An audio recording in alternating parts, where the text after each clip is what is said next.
नमस्कार। आज हम जैन धर्म के बारे में समझेंगे। उत्तर प्रदेश पीसीएस ने पिछले वर्षों में जैन धर्म से कहाँ-कहाँ से प्रश्न पूछे हैं वो समझेंगे। और आज आपका टेस्ट होने वाला है कि आप कितना जानते हैं जैन धर्म के बारे में।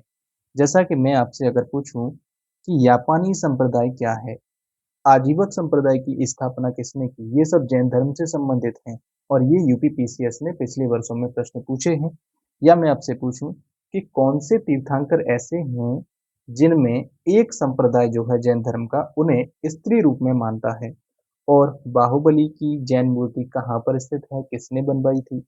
अगर आप ये सारी नॉलेज नहीं जानते हैं, जानकारी नहीं जानते हैं, तो इस क्लास में अंत तक बने रहना है आपको और समझना है कि किस प्रकार से प्रश्न उत्तर प्रदेश पीसीएस में पूछे जा रहे हैं और लगातार पैटर्न कैसा चेंज हो रहा है। आज हमारी 9वीं क्लास है। इससे पहले हमने 8वीं क्लास में बौद्ध धर्म को समझा था, उत्तर प्रदेश पीसीएस में जो प्रश्न पूछे गए उनको समझा था। तो आज हम लगभग 20 प्लस क्वेश्चंस को सीखेंगे। पहला प्रश्न देखते हैं, जैन धर्म के संस्थापक हैं कौन है? आर्यशोधर्मा, महावीर स्वामी। यहाँ आपके साथ ऑप्शन में खेल आ गया, महावीर स्वामी आप जल्दबाजी में टिक कर दोगे, लेकिन ध्यान रखिए ऋषभ देव भी ऑप्शन में है, क्योंकि ऋषभ देव पहले तीर्थंकर हैं इसलिए इन्हें मूल संस्थापक माना जाता है जैन धर्म का। तो वो है आपके ऋषभ देव। लेकिन महावीर स्वामी जो है ये 24वें तीर्थंकर हैं और अंतिम तीर्थंकर हैं, लेकिन इन्हें जैन धर्म का वास्तविक संस्थापक माना जाता है। तो यदि यहाँ पर स्पष्ट रूप से पूछा जाता कि वास्तविक संस्थापक कौन है, तो यहाँ पर महावीर स्वामी को टिक कर सकते थे। लेकिन यहाँ पर ऋषभ देव भी ऑप्शन में है, तो आप ऑप्शन डी टिक करोगे। ये यूपी पीसीएस मेंस 2010 में पूछा गया था। अगला प्रश्न है, जैन तीर्थंकर पार्श्वनाथ जो कि 23वें तीर्थंकर हैं, निम्नलिखित में से मुख्यतः किससे संबंधित हैं? तो पार्श्वनाथ जो है वाराणसी, कौशाम्बी, गिरिविरज, चंपा। तो इसका सही जवाब है ऑप्शन ए, वाराणसी। क्योंकि पार्श्वनाथ का जो जन्म है वो वाराणसी में हुआ था। इनके पिता का नाम था राजा अश्वसेन, जो कि इक्ष्वाकु वंश के शासक थे। आपसे पूछा जा सकता है इक्ष्वाकु वंश से संबंधित थे इनके पिता राजा अश्वसेन। इनकी माता का नाम था वामा देवी, वामा देवी। और ये प्रश्न देखिए आप, उत्तर प्रदेश पीसीएस मेंस में पूछा गया है 2016 में। हालांकि अभी मेंस में ऑब्जेक्टिव नहीं आते हैं, लेकिन ऐसा तो है नहीं कि मेंस में ऑब्जेक्टिव खत्म हो गए तो ये प्रश्न पूछा नहीं जाएगा। यूपी पीसीएस में प्रश्न जो है बार बार एक ही प्रश्न को पूछ लिया जाता है, ऐसा हमने पिछली क्लासेस में समझा था। तो आगे प्रश्न आ सकता है कि पार्श्वनाथ किस वंश से संबंधित थे, तो आप कह सकते हैं कि इक्ष्वाकु वंश से ही संबंधित थे। इनकी माता का नाम वामा देवी है। और इनका प्रतीक कौन सा है? प्रत्येक तीर्थंकर के साथ में उनका एक प्रतीक जुड़ा है, प्रतीक चिन्ह जुड़ा है। तो इनका प्रतीक है सर्प। कौन सा है? सर्प। और इन्होंने जो है 30 वर्ष की आयु में, 30 वर्ष की आयु में गृह त्याग कर दिया था। और इनको झारखंड में एक पर्वत है सम्मेद। कौन सा पर्वत है? सम्मेद पर्वत झारखंड के अंतर्गत है, गिरिडीह डिस्ट्रिक्ट में। वहां पर इनको ज्ञान की प्राप्ति होती है, सम्मेद शिखर, राइट, जो कि पारसनाथ पहाड़ी पर है। पारसनाथ पहाड़ी का आपने नाम सुना होगा, वहां पर पड़ता है सम्मेद शिखर, जहां पार्श्वनाथ को ज्ञान की प्राप्ति हुई थी। तो दूसरा प्रश्न का सही जवाब है ऑप्शन ए, वाराणसी। और महावीर स्वामी से ये 250 साल पहले के तीर्थंकर हैं। तीसरा प्रश्न देखते हैं, निम्नलिखित में से कौन सा स्थल पार्श्वनाथ से संबंध होने के कारण जैन सिद्ध क्षेत्र माना जाता है? Prelims 2002 PCS. हमने अभी देखा सम्मेद शिखर जो कहाँ पर है, झारखंड में। पारस पारसनाथ कौन सा है? पारसनाथ अभी हमने देखा था, पारसनाथ पहाड़ी। यहाँ पर आपको मिलेगा ये शिखर। कौन से डिस्ट्रिक्ट में है? झारखंड के गिरिडीह डिस्ट्रिक्ट में, राइट। तो क्लास को ध्यान से देखना, थोड़ा लिखने में दिक्कत मुझे होती है पेन टैब के माध्यम से। चौथा प्रश्न है, सूची फर्स्ट को सूची टू से सुमेलित कीजिए। अब लिखने में दिक्कत इसलिए हो रही क्योंकि स्मार्ट बोर्ड है नहीं, पेन टैब से पढ़ा रहे हैं, तो यहाँ लिखना थोड़ा सा टास्क होता है अपने आप में। और इतना सपोर्ट यूट्यूब के थ्रू नहीं मिल पाता है जिससे कि एक अच्छा सा स्मार्ट बोर्ड ले सकें, लेकिन कोशिश है कि हम ले लेंगे जल्द ही। सूची फर्स्ट को सूची टू से सुमेलित कीजिए, नीचे दिए गए कूट से सही उत्तर चुनिए। तो ये उत्तर प्रदेश पीसीएस प्रीलिम्स 2017 का लेटेस्ट क्वेश्चन आप कह सकते हैं इसको, जहां दो लिस्ट हैं, एक तरफ तीर्थंकर हैं और दूसरी तरफ है उनकी प्रतिमा या लक्षण, जो भी मतलब अभी मैंने आपको बताया कि प्रतीक चिन्ह जो है वो यहाँ पर है। तो इनको हमें मिलान करना है। हमने अभी देखा कि पार्श्वनाथ का जो है सर्प प्रतीक चिन्ह था, तो C3 कहाँ पर है? यहाँ पर A, B, C, D। जब आपका प्रश्न पत्र होगा आपके सामने तो इस तरीके से लिखे होंगे, इस PDF में लिखे नहीं है, मैंने अपनी तरफ से लिख दिए हैं ऑप्शंस। तो यहाँ आप देखोगे कि C जो है 3 किस में आ रहा है? एक तो इसमें 3 है, तो ये ठीक हो सकता है, इसको हम छोड़ देते हैं। और C में इसमें 3 नहीं है और इसमें भी 3 नहीं है ऑप्शन B में, तो ये दोनों तो नहीं होंगे। अब हमें देखना है कि C और A इनमें से सही कौन-सा है? तो आप देखिए, चौथे प्रश्न का सही जवाब है आपका ऑप्शन ए। क्यों है? क्योंकि आदिनाथ जो हैं, जिन्हें कहा जाता है ऋषभ देव, जो कि इसके पहले तीर्थंकर थे, इनका जो प्रतीक है वो है वृषभ, जिसे कहते हैं आप बैल। और मल्लीनाथ, ये बहुत इंटरेस्टिंग है। जो शुरुआत में मैंने बात की मल्लीनाथ, तो एक संप्रदाय है, जैन धर्म में 2 संप्रदाय हैं, उनमें से एक इनको स्त्री स्वरूप मानता है। आगे हम समझेंगे कि कौन सा संप्रदाय इनको स्त्री मानता है। स्त्री तीर्थंकर हैं ये। तो बी का हो जाएगा जल कलश, B4। ठीक है, ऐसे ही आप मिलान कर लेना इन चीजों को, बाकी मैं कर ही देता हूं। अब बचे आपके संभवनाथ, तो संभवनाथ जो है अश्व। पांचवा प्रश्न है, निम्नलिखित में से कौन सा एक युग्म सही सुमेलित नहीं है? तो नहीं है, ऐसे प्रश्न आ रहे हैं, देखिए नहीं छिपा है इसमें। UPPCS प्रीलिम्स और भी लेटेस्ट है। तो इधर तीर्थंकर के नाम है और इधर है निर्वाण स्थल, या फिर कहें कि जहां इनको ज्ञान की प्राप्ति हुई। तो इसके विकल्प देखते हैं, ऋषभनाथ, ऋषभनाथ अष्टापद, वासुपूज्य सम्मेद शिखर। तो हमने देखा सम्मेद शिखर पर किसको हुई थी? पार्श्वनाथ को हुई थी। 23वें तीर्थंकर जो है आपके जैन धर्म में, इनको जो है ज्ञान की प्राप्ति हुई थी। तो यहाँ ये ऑप्शन गलत हो जाता है। तो यहाँ पूछा गया है कि कौन सा एक युग्म सही सुमेलित नहीं है, इसका मतलब पूछ रहा है वो कि इसमें से गलत कौन सा है वो हमें फाइंड कर दो। तो गलत ये वाला है, ऑप्शन बी, तो ये सही हो जाएगा। तो ये चीजें ध्यान में रखना। अब यहाँ मैं आपको बता देता हूँ कि मल्लीनाथ जो है, मल्लीनाथ, आप चौथा प्रश्न आपने देखा था, आगे नहीं, हम यहीं पे समझ लेते हैं इसको। मल्लीनाथ जो है ये आपके 19वें तीर्थंकर हैं, 19वें। और इनको जो है, इनके लिए एक डिबेट चलती है, जेंडर डिबेट जिसे कहते हैं, जेंडर डिबेट। तो जेंडर डिबेट आप देखोगे कि 2 संप्रदाय हैं, एक है श्वेतांबर और दूसरा है दिगंबर। तो श्वेतांबर मानते हैं कि ये महिला थे, महिला तीर्थंकर थे, मतलब महिला थे, और ये मानते हैं कि ये पुरुष थे। ठीक है, अब ये महिला और पुरुष, इसके पीछे क्या कॉन्स्पिरेसी है आगे समझेंगे। तो इनका ध्यान रखना कि मल्लीनाथ को जो है श्वेतांबर जो है महिला तीर्थंकर मानते हैं। और आगे देखिए, छठवां प्रश्न। छठवां प्रश्न है, निम्नलिखित तीर्थंकरों पर विचार कीजिए तथा उनको काल क्रमानुसार व्यवस्थित कीजिए। तो इनको काल क्रमानुसार व्यवस्थित करना है हमें। ऑप्शन हमारे यहाँ पर है, मेंस 2016 ROARO में पूछा गया था ये। विकल्प है पहला अभिनंदन नाथ, तो ये अभिनंदन नाथ जो है चौथे नंबर के तीर्थंकर हैं। विमल नाथ जो है 13वें नंबर के तीर्थंकर हैं।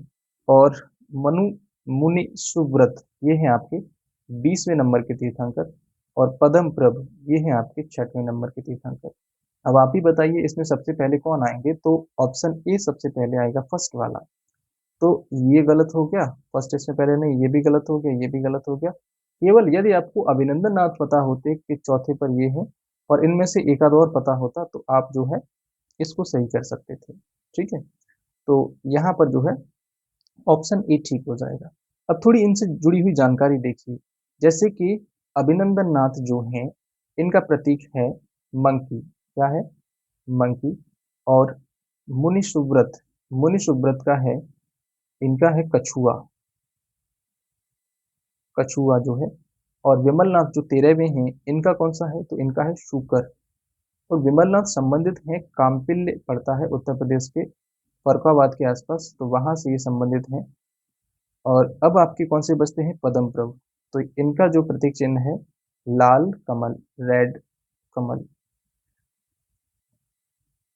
जैन धर्म में टोटल 24 तीर्थंकर हुए हैं, उनमें से ये कुछ नाम दिए हैं जिन्हें मिलान करना था। सातवां देखिए, निम्नलिखित में से कौन एक जैन तीर्थंकर नहीं था? तो आप तभी देख सकते हैं जब आपको 24 नाम जो हैं याद होंगे, पता होंगे। तो 7वें प्रश्न में आप देखोगे चंद्रप्रभ, नाथमुनि, नेमि, संभवनाथ। तो यहाँ पर नेमिनाथ हैं, नाथमुनि नहीं है। 24 नामों में ऑप्शन बी आप देखोगे कि नाथमुनि कहीं पर भी आपको देखने को नहीं मिलेंगे। 8वां है प्रभासगिरी, जिनका तीर्थ स्थल है। 2008 में आया था ये।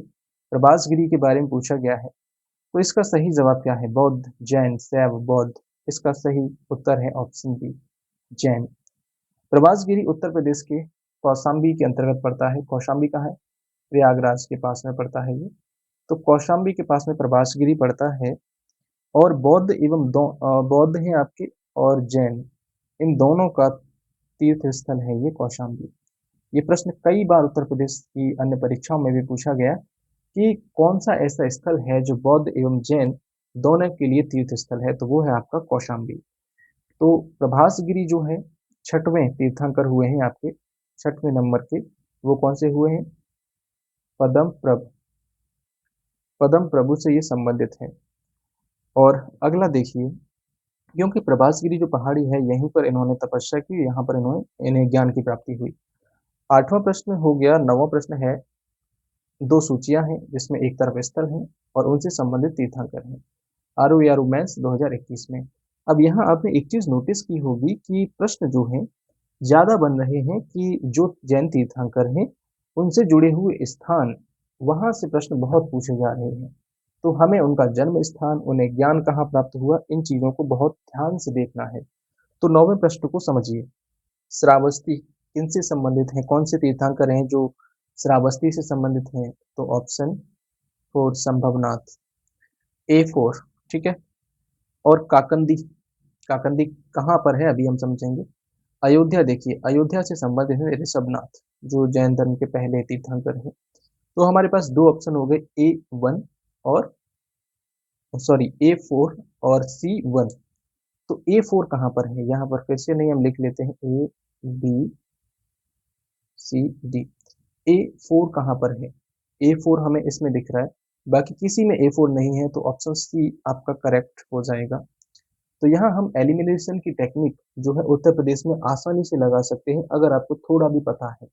तो एलिमिनेशन किया कीजिए, प्रश्न मत छोड़िए कोई भी। तो देखिए, हमने यहाँ पर ढूंढ लिया प्रश्न का उत्तर कौन सा है कि ऑप्शन सी है। बाकी ये मिलान कर लेते हैं हम इसके बेस पर। तो काकंदी जो है, काकंदी कहाँ से किन से संबंधित है? तो पदम प्रभु से संबंधित है। और पभूषा है एक, अब ये सुविधानाथ। पभूषा कहाँ से संबंधित, किन से संबंधित है? सुविधानाथ से। अब थोड़ा सा समझ लीजिए कि काकंदी कहाँ पर है। काकंदी जो है देवरिया यूपी, देवरिया यूपी के अंतर्गत पड़ता है। इसका जो वर्तमान नाम है खुखुंदू नाम है इसका, खुखुंदू नाम थोड़ा सा अजीब है, याद रखना। और पभूसा, पभूसा का मतलब है प्रभास गिरी, हमने अभी देखा था प्रभास गिरी। तो पदम पदम प्रभु हैं, उनसे संबंधित हैं ये। और ये कहाँ पर है? कौशाम्बी में है, कौशाम्बी। अगला प्रश्न देखिए, यहाँ ये जो है आप देखोगे कि 6वें नंबर के हैं ये, 6वें नहीं सॉरी, यहाँ पर ये पदम प्रभु होंगे आपके, ये दूसरे नंबर पर हैं जो, ये 6वें नंबर के तीर्थंकर हैं। और 9वें नंबर के हैं सुविधानाथ, ये 9th। इनका एक और नाम है पुष्पदंत, पुष्पदंत। तो अगर ऑप्शन में अगली बार सुविधानाथ की जगह पुष्पदंत आता है तो आप ये सही कर सकते हैं। और अगला प्रश्न देखते हैं 10वां, कुंडलपुर। कुंडलपुर पूछ लिया, देखिए कितना घुमा के पूछा है। कुंडग्राम तो हमने सुना है, कुंडग्राम महावीर स्वामी का जन्म हुआ था। कब हुआ था महावीर स्वामी का जन्म? तो कई स्रोतों में इनको 599 ईसा पूर्व में बोलता है, कई जगह आपको 540 ईसा पूर्व देखने को मिलेगा। लेकिन एग्जाम में आपको अगर 540 ईसा पूर्व मिले तो आपको इसी पर टिक करना है। इनका जन्म 540 ईसा पूर्व में वैशाली के कुंड ग्राम में हुआ था, वैशाली के कुंड ग्राम में हुआ था। और इनकी माता का नाम क्या था? माता का नाम था त्रिशला, माता का नाम त्रिशला। और पिता का नाम क्या था? सिद्धार्थ, सिद्धार्थ, जो कि सिद्धार्थ है, सिद्धांत नहीं, सिद्धार्थ, जो कि ज्ञात्रक कुल से संबंधित थे, ज्ञात्रक। और इनकी माता जो थी त्रिशला, जो कि लिच्छवी गणराज्य था उस समय, उसके प्रमुख जो थे चेटक, चेटक की बहन थी त्रिशला। ठीक है। और 11वां प्रश्न देखिए, महावीर स्वामी को किस नदी के तट पर ज्ञानोदय प्राप्त हुआ था? तो ऑप्शन डी है आपका ऋजुपालिका नदी। तो इन्हें यहाँ पर कैवल्य की प्राप्ति हुई, ज्ञान की प्राप्ति हुई। तो ये कहाँ पर है? एक साल वृक्ष था, साल वृक्ष, उसके नीचे ये बैठे थे, वहां पर इनको ज्ञान प्राप्त हुआ। उसके पास में बह रही थी ऋजुपालिका नदी। तो यहाँ पर इनको 12 वर्ष की कठोर तपस्या के बाद ज्ञान की प्राप्ति होती है। उसके बाद ये केवलिन कहलाते हैं। क्या कहलाते हैं? केवलिन, कैल्विन नहीं, केवलिन। एक पॉइंट और ध्यान रखना कि जो आपके पार्श्वनाथ हैं, पार्श्वनाथ ने 4 महाव्रत, जैन धर्म में 5 महाव्रत हैं, जिनमें से 4 महाव्रत जो हैं वो दिए थे पार्श्वनाथ ने, पार्श्वनाथ ने। और पांचवा, पांचवा महाव्रत जो है वो किसने दिया था? वो दिया था महावीर स्वामी ने। तो 4 कौन से हैं? वो 4 हैं, अहिंसा, अहिंसा, और दूसरा है सत्य, अस्तेय, क्लास थोड़ी धीरे धीरे चल रही है, अपरिग्रह। तो आप जो है इसकी स्पीड बढ़ा सकते हैं। और पांचवा जो है इसमें, पांचवा, 5th नंबर का महावीर स्वामी ने जोड़ा था। किसने जोड़ा था? महावीर स्वामी ने। उसका नाम क्या है? ब्रह्मचर्य, ब्रह्मचर्य। तो ये याद रखना। अब आएंगे हम 12वें प्रश्न पर। महावीर स्वामी का प्रथम अनुयायी कौन था? तो उनके दामाद से जमाली, ऑप्शन ए। इनकी पत्नी का नाम क्या था? पत्नी का नाम यशोदा था। तो इनसे इनको एक पुत्री प्राप्त होती है जिसका नाम होता है प्रिय दर्शना। प्रिय दर्शना की शादी होती है जमाली से, जमाली, जो कि बाद में महावीर स्वामी के पहले अनुयायी बनते हैं, पहले शिष्य बनते हैं। ये यूपीपीसीएस प्री 2008, त्रिरत्न सिद्धांत, सम्यक धारण, सम्यक चरित्र, सम्यक ज्ञान, जिस धर्म की महिमा है वह कौन सा है? तो जैन धर्म में इन त्रिरत्न की बात की गई है और इन्हें मोक्ष का 3 साधन बताया है, सम्यक धारण मतलब सम्यक दर्शन, सम्यक चरित्र और सम्यक ज्ञान। इसे जैन धर्म में क्या कहा गया है? त्रिरत्न कहा गया है। 14वां प्रश्न है, निम्नलिखित में से कौन सा धर्म विश्व विनाशकारी प्रलय की अवधारणा में विश्वास नहीं करता? तो 14वें प्रश्न का सही जवाब है ऑप्शन बी, जैन धर्म। जैन धर्म जो है ईश्वर की कल्पना नहीं करता। जैन धर्म में ईश्वर की कल्पना नहीं की गई है। इनके अनुसार जगत जो है किसी ने सृष्टि इसको बनाया नहीं है, बल्कि ये नित्य है, हमेशा से ऐसा है, शाश्वत है और इसमें कोई प्रलय नहीं हुई। अगला प्रश्न है 15वां, जैन धर्म का आधारभूत बिंदु है। बहुत पुराना क्वेश्चन है, आ सकता है। तो अहिंसा जो है जैन धर्म का मूल सिद्धांत है। अहिंसा जैन धर्म का मूल सिद्धांत है। पंच महाव्रत देखे थे हमने, उसमें पहला कौन सा था? अहिंसा पहले नंबर पर है। अहिंसा, सत्य, अपरिग्रह। अब 5वां ब्रह्मचर्य जोड़ा था किसने? महावीर स्वामी ने। 16वां प्रश्न देखिए, प्रारंभिक जैन साहित्य निम्न में से किस भाषा में लिखे गए? तो शुरू के जो जैन साहित्य हैं वो अर्धमागधी लैंग्वेज में लिखे गए थे, बाद में जो है ये प्राकृत में लिखे जाने लगे थे।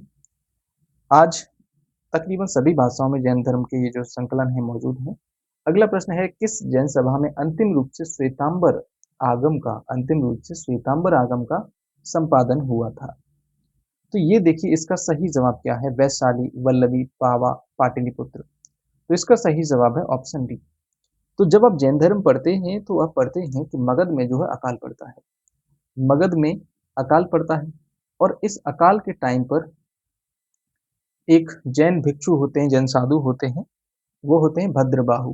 भद्रबाहु ये कर्नाटक चले जाते हैं। चंद्रगुप्त मौर्य भी उस समय इनके साथ चले जाते हैं कर्नाटक, कर्नाटक के श्रवण बेलगोला में चले जाते हैं अकाल के टाइम पर। 12 वर्षों का बहुत भीषण अकाल पड़ा था।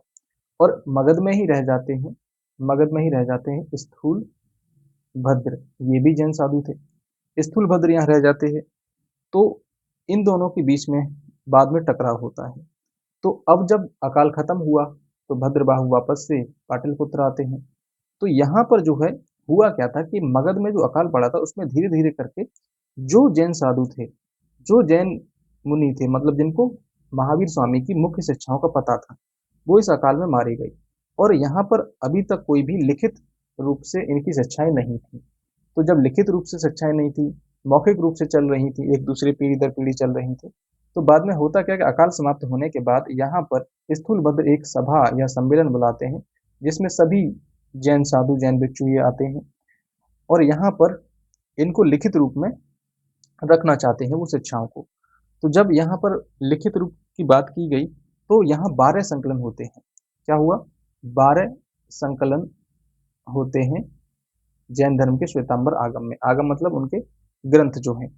तो यहाँ पर 12 संकलन आते हैं, लेकिन जब भद्रबाहु वापस आए यहाँ पर, तो इन्होंने इनको प्रमाणिक नहीं माना। इन्होंने कहा कि ये जो शिक्षाएं हैं, ये प्रमाणिक नहीं है। महावीर स्वामी की जो शिक्षाएं हैं वो खो चुकी हैं, मूल शिक्षा इनमें नहीं है, प्रामाणिक नहीं है।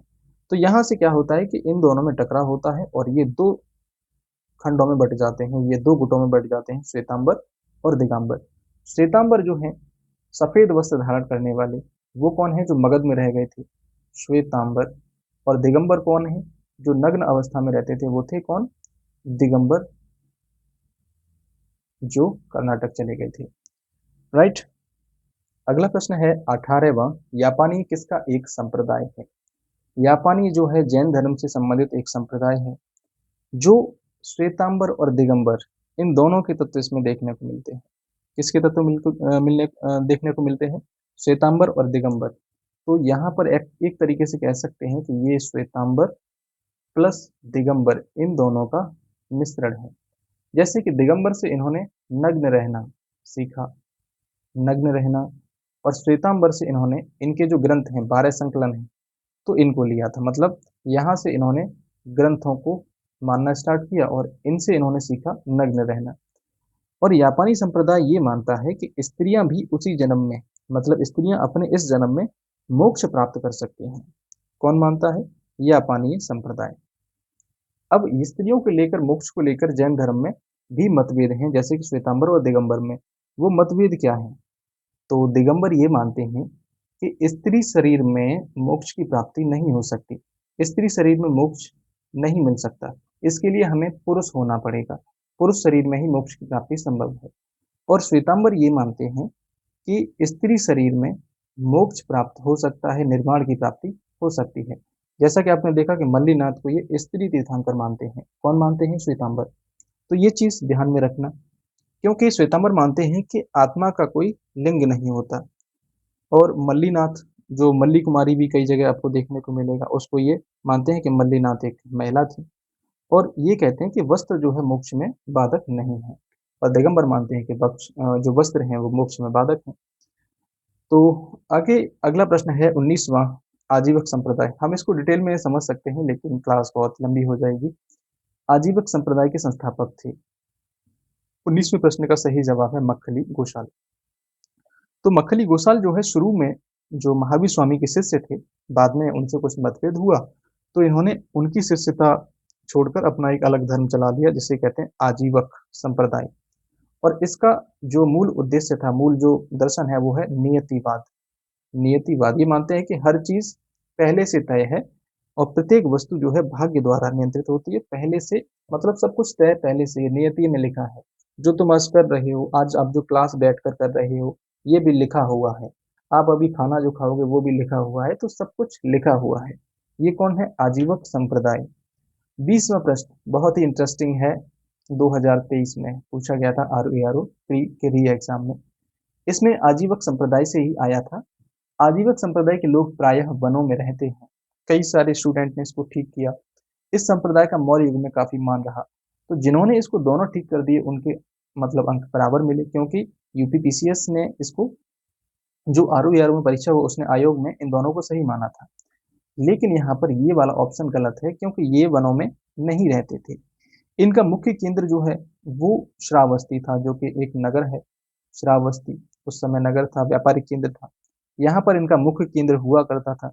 और जब इनको वर्षावास में, वर्षा काल में कहीं रुकना है, तो जो गुफाएं हैं, पत्थर की गुफाओं, पत्थर की चट्टानों को काटकर गुफाएं बनाई जाती थी, उनमें ये रुकते थे। तो वनों से इनका कोई संबंध नहीं है। और अगला है विकल्प कि इस संप्रदाय का मौर्य युग में काफी मान रहा, तो ये सही है। मौर्य काल में आप देखोगे कि बिंदुसार हुआ है। बिंदुसार ने आजीवक जो संप्रदाय है उसको काफी प्रोत्साहन दिया, संरक्षण दिया। इसके दरबार में एक थे पिंगल वत्स। पिंगल वत्स आजीवक सन्यासी थे जिनका काफी सम्मान था इनके दरबार में। और यहाँ विकल्प देखोगे आप तो केवल 2 यहाँ पर सही है। लेकिन आयोग जो है इसने यहाँ पर ऑप्शन दोनों ही सही माने थे। ठीक है। और मौर्य युग की बात करें तो इसमें एक तो हमने देखा यहाँ पर कि बिंदुसार है, बिंदुसार। और अशोक के टाइम पर आप देखोगे कि बराबर की पहाड़ी, बराबर पहाड़ी में इन्होंने गुफाएं बनवाई थी। एक गुफा का नाम है सुदामा गुफा और दूसरी का नाम है कर्ण चौपड़, कर्ण चौपड़ गुफा। तो ये आजीवक सन्यासियों से संबंधित है जिनका निर्माण अशोक के काल में हुआ था बराबर की पहाड़ी पर। और नागार्जुन की पहाड़ी, नागार्जुनी पहाड़ी, नागार्जुनी गुफाएं हैं, सॉरी, नागार्जुनी गुफाएं अगर आप देखोगे तो वहां पर एक गुफा है गोपी गुफा, गोपी गुफा। इसका निर्माण किसने कराया था? तो अशोक के पौत्र थे दशरथ। दशरथ ने इसका निर्माण कराया था, दशरथ मौर्य ने, गोपी गुफा का। तो प्रश्न पूछा जा सकता है क्योंकि सवाल जो है रिवाइज भी होते हैं, रिपीट भी होते हैं, उनसे जुड़ी हुई अदर इंफॉर्मेशन भी पूछ ली जाती है, इसलिए हमें ध्यान में रखना होगा। 21वां प्रश्न है, 2 सूचियां हैं और उनके सिद्धांत या फिर उनका जो संप्रदाय है उससे मैच करना है। लकुलिश, ये पहली बार आपने सुना होगा शायद। तो लकुलिश जो है शैव मत से संबंधित से पाशुपत संप्रदाय इन्होंने स्थापित किया। तो ए थ्री हमें कहाँ देखने को मिल रहा है? लेकिन यहाँ पर ऑप्शन हम लिख लेते हैं ए बी सी डी। तो A3 आपको एक तो इसमें मिल रहा है और एक डी में मिल रहा है, तो ये तो गलत हो गया पहला वाला और दूसरा मतलब सी वाला। तो अब हमें फाइंड करना है या तो बी में से सही होगा या फिर डी में से सही होगा। अब हम अगले पर जाते हैं, नागार्जुन। ये भी चलो हमें नहीं पता। भद्रबाहु, भद्रबाहु किससे संबंधित है? तो भद्रबाहु आपके जैन थे। कौन थे? जैन थे। और तो हमें C4 देखना है। C4 इसमें है और C4 इसमें भी है।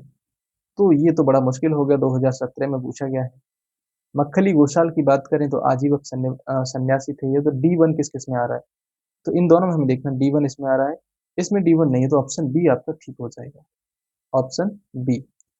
अब यहाँ पर लकुलिश जो है, यहाँ पर थोड़ा समझिए, लकुलिश 2nd शताब्दी ईस्वी में ये शैव मत में एक वो चलता है संप्रदाय, पाशुपत संप्रदाय, उसके ये संस्थापक हैं और इन्होंने जो है पाशुपत सूत्र की रचना की है। और यहाँ पर बात की गई है भद्रबाहु की, ये जैन साधु थे। तो आपने अभी देखा मगध में अकाल पड़ा था, हमने 2 नाम लिए थे, भद्रबाहु और स्थूलभद्र। तो भद्रबाहु कहाँ चले गए थे? कर्नाटक चले गए थे। स्थूलभद्र मगध में ही रह गए थे। तो ये भद्रबाहु वहां से संबंधित हैं। नागार्जुन जो है शून्यवाद। ठीक है। और 22वां प्रश्न है, उत्तर प्रदेश में बौद्ध एवं जैनियों दोनों की प्रसिद्ध तीर्थ स्थली है। तो हमने देखा था ऑप्शन बी, कौशाम्बी। अगला प्रश्न है, श्रवणबेलगोला में गोमतेश्वर की विशाल प्रतिमा किसने स्थापित करवाई? तो इसका सही जवाब है ऑप्शन ए, चामुंड राय। क्या जवाब है? चामुंड राय। श्रवणबेलगोला कहाँ पर है? ये है आपका कर्नाटक में। तो चामुंड राय गंग वंश के शासक थे। गंग वंश के शासक थे आपके रचमल्ल। रचमल्ल जो है इनका मंत्री था, इनका मंत्री था चामुंड राय, जिसने जो है श्रवणबेलगोला में गोमतेश्वर की विशाल प्रतिमा स्थापित कराई थी। और ये कब कराई थी? 981 ईस्वी में, 981 ईस्वी में। और ये बाहुबली जो है, बाहुबली कौन है? श्रवणबेलगोला में गोमतेश्वर की विशाल प्रतिमा। तो ये गोमतेश्वर जो है, बाहुबली एक नाम है, बाहुबली मूवी की बात नहीं कर रहे हम। बाहुबली है प्रथम जैन तीर्थंकर हुए हैं आपके ऋषभ देव, ऋषभ देव इनके पुत्र माने जाते हैं। इनकी प्रतिमा जो है श्रवणबेलगोला में चामुंड राय ने स्थापित कराई थी। तो जैन धर्म से संबंधित आज हमने 23 क्वेश्चंस लगाए हैं, PYQ लगाए हैं, जो उत्तर प्रदेश PCS की परीक्षाओं में पिछले वर्षों में पूछे गए हैं। उम्मीद है आपको ये सभी प्रश्न समझ में आए होंगे, अच्छे लगे होंगे। अगर आप हमसे जुड़ना चाहते हैं तो इस चैनल को सब्सक्राइब कर सकते हैं साथ ही इस क्लास को लाइक कर सकते हैं, अपने दोस्तों को भेज सकते हैं जो यूपी पीसीएस की तैयारी कर रहे हैं, क्योंकि सभी के लिए यूपी पीसीएस की पीवाईक्यू लगाना बहुत ज़रूरी है और हम रोज़ पीवाईक्यू लगाते हैं, जिसमें हम एक टॉपिक लेते हैं, उस टॉपिक से जुड़े हुए अब तक कितने प्रश्न आए हैं, उनको समझते हैं, उनको जानते हैं। धन्यवाद, मिलते हैं आपसे अगली क्लास में, जिसमें हम शैव धर्म, भागवत धर्म इसको समझेंगे। इससे जुड़े हुए प्रश्न उत्तर प्रदेश पीसीएस में कब पूछे गए हैं। तो मिलते हैं अगली क्लास में, धन्यवाद।